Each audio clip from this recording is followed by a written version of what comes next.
Fala, povo de Deus, bora ler a Bíblia hoje. É uma satisfação muito grande estar aqui com vocês, viu? Ter vocês aí nessa jornada de leitura da palavra, nessa jornada onde a gente respira mesmo, igual eu fiz aqui agora. Respira, né? É um momento que, se eu pudesse, assim, parar o tempo, eu iria parar, para que a gente pudesse continuar nesse mergulho, sabe? Ir por águas mais profundas. Mas eu creio que esse é o nosso propósito. É a gente caminhar a passos curtos, né? Não sair nadando com braçadas tão largas, né? Eu sinto de Deus que esse é o propósito desses nossos encontros, desses nossos vídeos. É que a gente vá molhando com gotas e não jogando balde, né? Para que a gente possa realmente mastigar muito bem a palavra e digerir e entender, associando ao nosso cotidiano, ao nosso dia a dia, com palavras fáceis, né? Se você estiver sentindo aí que eu estou falando palavras mais difíceis, às vezes a gente fala sem perceber, né? Esses vocabulários que a gente costuma falar em igreja, costuma falar no meio acadêmico, religioso e acaba passando sem perceber. Mas se por acaso eu estiver falando palavras que você nunca ouviu antes ou não compreende, pode sinalizar, tá bom? Que o objetivo aqui é que você entenda a palavra. O objetivo aqui é que você visualize como um filme, né, os caminhos que Jesus percorreu, os ensinos que ele deixou pra gente. E vamos continuando aqui no nosso capítulo 18, né? Nós temos hoje um trecho pequeno que vai fazer com que a gente seja mais breve, né? Se Deus quiser, a gente chega hoje nos nossos 15 minutos, a gente não vai ultrapassar. E o texto tá lá no capítulo 18, versículo 31 a 34. Eu já falei para você que nós estamos em uma jornada de volta para Jerusalém. Jesus andou a região ali de Israel, de norte a sul, Cafarnaum, Jerusalém, Nazaré, Betsaida, Samaria, né? Jesus passeou muito por aquela região. E quando já estava se aproximando a época, o tempo que Deus planejou para que ele fosse crucificado, e sim, viu, gente? Jesus não foi pego de surpresa. Ele veio a esse mundo sabendo qual seria o seu propósito. E o propósito dele era subir naquela cruz. Era entregar a vida dele por mim e por você. Então, quando chegou esse tempo, né, Jesus veio e ele sabia o propósito dele. Seria esse. E quando chegou esse momento, ele volta das suas viagens e pela última vez ele vai entrar em Jerusalém. E nessa volta, muitos ensinos. Lucas gastou aí bastante capítulos aí falando dessa volta. E quando ele já está próximo de Jerusalém, né, começam a acontecer esses ensinamentos que a gente está vendo aqui no capítulo 18. Né? Ele falou com o moço rico no nosso último vídeo, né? Aquele moço que tinha muitas posses e que também era bem religioso, um homem bom, cumpria todas as obrigações que a lei mosaica exigia. Porém, lhe faltava o principal. Volta no vídeo anterior se você não acompanhou. E continuando, eu espero que você já tenha aberto sua Bíblia aí, Evangelho de Lucas, capítulo 18, o versículo 31, Jesus diz assim, o texto diz assim: Jesus levou os 12 discípulos para um lado e disse: escutem, nós estamos indo para Jerusalém, onde vai acontecer tudo o que os profetas escreveram sobre o Filho do Homem. Ele será entregue nas mãos dos não-judeus, e estes vão zombar dele, insultá-lo, cuspir nele e bater nele. E depois o matarão. Mas no terceiro dia, ele ressuscitará. Jesus transformou aqui em uma frase aquilo que a gente já conhece da história, né? A sua morte, crucificação, né? Mas aqui tem alguns trechos que eu queria trazer para você, para ficar bem claro. Nessa viagem de volta, ele chama seus discípulos e anuncia né? Ele já tinha pincelado algo sobre a sua morte para eles em outras situações. E mais uma vez ele fala, agora de forma bem direta, né? Ele fala que está indo para Jerusalém para que aconteça tudo o que os profetas escreveram sobre o Filho do Homem. O Filho do Homem, você já sabe de outros vídeos, está se referindo ao Messias, ao Salvador, ao Filho de Deus, né? E o que os profetas escreveram sobre o Filho do Homem? Eu já falei em outras oportunidades para você sobre a divisão da Bíblia, né? Nós temos o Antigo Testamento, essa primeira parte bem maior, e no final nós temos o Novo Testamento. O que divide os dois? O nascimento de Jesus. Mas antes de Jesus nascer, aqui no mundo como homem, né? O Antigo Testamento todo, gente, todo, desde Gênesis capítulo 3, versículo 15, todo o Antigo Testamento, ele anuncia que virá um Messias. Especificamente, o livro de Isaías, ele fala muito sobre como vai ser a vinda desse Messias. E Isaías fala, se não me engano, no capítulo 53, 54, ele fala desse episódio em que ele será. Isaías, ele profetiza, né? Ele fala como será isso, que ele iria ser entregue como levado para um matadouro. Você já viu um animal sendo levado para um matadouro? Que ele seria como uma ovelha muda, ou seja, ele não iria reclamar, ele não iria buscar se defender. Afinal, Jesus tinha um propósito e ele tinha que cumprir esse propósito até o final, né? Então, os profetas, ou seja, o Antigo Testamento todo anunciou a vinda desse Messias e que esse Messias seria humilhado, que esse Messias seria rejeitado, né? E de fato aconteceu dessa forma. E no verso 32 ele diz assim: ele será entregue aos não-judeus. Você observou isso? Nós sabemos, né, pelo contexto da história, que Jesus, ele foi julgado previamente pelos judeus. Foram os judeus que armaram, né, toda aquela situação com Judas, né? E aí Judas entregou Jesus, né, para os judeus, e os judeus entregaram Jesus para os romanos. Somente os romanos poderiam condenar Jesus à morte. Roma dominava aquela região. Embora os judeus tivessem alguma autoridade religiosa, era só para questões religiosas. Eles não poderiam condenar Jesus à morte, porque eles não tinham essa autoridade, não tinham provas de nenhuma questão religiosa que eles pudessem apresentar contra Jesus.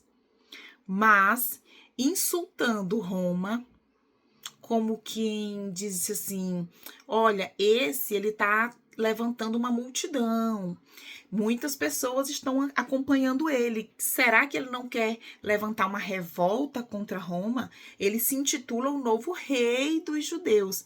Então, os judeus que não gostavam de Jesus, que perseguiam Jesus, foram até Roma e, encheram os ouvidos de Pôncio Pilatos, né? E de todo aquele povo que a gente já conhece da história da crucificação.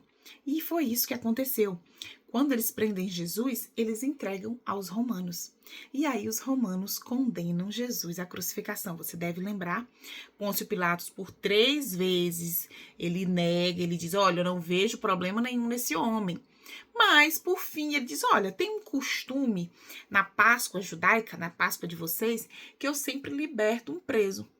E tem aqui 2 presos, Jesus e Barrabás. Quem que vocês querem que eu solte? E a população toda falou, né? Barrabás. Então, é só para explicar para vocês, né? Que ele foi entregue aos não-judeus, ou seja, aos romanos, né? E estes vão zombar dele, insultá-lo, cuspir nele e bater nele e depois o matarão, como de fato aconteceu. Mas ele encerra com a frase que é a frase que sustenta o cristianismo. A minha fé, a sua fé, ela não é em vão. Ela não é com base em superstições. A nossa fé é uma fé racional. E essa frase é: mas no terceiro dia ele ressuscitará. E isso de fato aconteceu. Nunca encontraram o corpo de Jesus para provar que ele não ressuscitou. O nosso Senhor está vivo. Ele ressuscitou, ainda permaneceu com os discípulos durante 40 dias depois de ressurreto. Comeu com eles. Mais de 500 pessoas viram e testemunharam ter visto o nosso Senhor ressurreto, e ele subiu aos céus na vista de muita gente. Essa é a nossa fé, uma fé sólida, uma fé que se pauta, que se sustenta em algo de fato vivo. O nosso rei está vivo. Ao contrário de outras fés que são sustentadas em pessoas que morreram e estão mortas até hoje. Buda está morto, Confúcio está morto, muitos outros líderes religiosos, Maomé está morto, né? E se você pode ir no túmulo deles, ir lá e olhar, né? Mas Jesus ressuscitou, o túmulo está vazio. E essa é a base da nossa fé. Você tem uma fé que não te convida para crer de forma cega, mas nós cremos pautados na verdade. E a verdade é uma pessoa, Jesus Cristo. Mas vamos continuar nossa leitura? No verso 34 diz algo curioso. Os discípulos não entenderam nada do que Jesus disse. O que essas palavras queriam dizer estava oculto deles, e eles não sabiam do que Jesus estava falando. Olha que curioso. Aqui diz duas coisas. Primeiro, que eles não entenderam e que aquilo estava oculto deles. Ou seja, alguém encobriu para que eles não entendessem, que eles não tivessem revelação do que aquilo significava. É muito verdade que hoje, para nós, né, nós temos essa visão clara, nós temos a Bíblia inteira, nós sabemos como a história terminou, mas aqueles caras não sabiam. Aqueles homens que estavam seguindo Jesus, que estavam acompanhando o Mestre, eles estavam esperando a qualquer momento Jesus se levantar e dizer: é agora que a gente vai assumir, é agora que nós vamos depor todos os romanos, é agora que eu vou mandar descer muito anjo do céu e vai acabar com tudo e nós vamos reinar e vocês, como meus secretários, vão estar ali sentados perto do meu trono. Eles esperavam isso. E é lógico, é compreensível que eles esperassem isso. Eu e você no lugar deles estaríamos da mesma forma. Hoje nós temos a palavra, nós sabemos que a história não terminou do jeito como eles pensavam que ia terminar, né? Mas na cabeça deles não era lógico um rei, o Messias, o Salvador tão esperado, ser crucificado. Não fazia sentido. Como assim? O Salvador vem nos salvar morrendo? Não faz sentido. Ainda mais a crucificação, que era a morte mais vergonhosa. Somente os piores criminosos eram condenados à crucificação. Era algo que não fazia sentido para eles. Mas para hoje, para nós, faz todo sentido. Conhecendo toda a história, faz todo sentido. E hoje nós podemos dizer que seguir Jesus sem entender a cruz é seguir só até onde nos convém. Como nós conhecemos toda a história, se você não leu a Bíblia toda, mas você já assistiu algum filme, você tem entendimento sobre como a história toda terminou, né? Nós precisamos entender que seguir Jesus é apontar para a cruz. Foi aquela cruz que cobriu o meu pecado, que cobriu o seu pecado. O mínimo que nós podemos fazer é olhar para aquela cruz, é crer, é confiar naquele que subiu nela e entregar as rédeas das nossas vidas a Ele. O reino que Jesus veio oferecer, ele não começava com glória, ele não começava com coroação, mas ele começou com crucificação. Entenda isso. É algo estranho, né? É estranho para nós hoje, que conhecemos toda a história. Imagina para um judeu daquela época, que esperava que viria o Salvador, que salvaria a sua nação, o povo escolhido de Deus. Mas esse homem, ele não veio para ser coroado. Ele primeiro tinha que ser crucificado. E eles não entenderam isso, né? É muito verdade que essa vontade de glória que os discípulos de Jesus tinham e esperavam fez com que eles tivessem uma cegueira espiritual. Isso dificultou, né? Assim como o vídeo de ontem, o moço rico, né, tinha muito a perder e o coração dele estava onde? Nas suas riquezas. Isso dificultou ele compreender o que era seguir Jesus. Esses discípulos aqui, o anseio por um Salvador, libertador, um guerreiro, um rei cheio de poder e de glória, o desejo deles por isso cegou a visão espiritual deles e eles não puderam perceber a cruz. Mas é muito verdade que também há uma ação divina aqui, porque o texto diz e que essas palavras, o que essas palavras queriam dizer estava escondido deles. Ou seja, há uma intervenção divina aqui.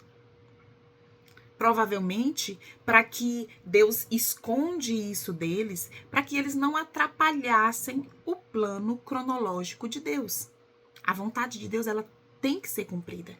E a vontade dele era que Jesus subisse naquela cruz. Os discípulos estavam esperando, né, a famosa glória, a glória do Senhor, do Salvador, né? Eles estavam esperando a glória do Salvador, mas eles não entendiam o preço da salvação. Você consegue mensurar o preço da salvação? Todos nós queremos o bônus, mas na maioria das vezes a gente não suporta o ônus. Nós queremos Jesus como nosso Salvador, mas não queremos ser servos dele, não queremos ele como nosso Senhor. Nós queremos uma cura, nós queremos um milagre, nós queremos prosperidade, bênçãos, proteção, mas não queremos nos submeter à vontade dele. Nós precisamos entender sobre essa via de mão dupla, né? Onde nós precisamos nos submeter àquele que subiu naquela cruz por nós. É sobre isso que o texto fala hoje, sobre esse anúncio que Jesus faz para os seus discípulos. Nós temos o privilégio de saber como a história terminou e que isso possa fortalecer a nossa fé. Amém? Fica com Deus e até amanhã para mais 1% do nosso dia para Ele.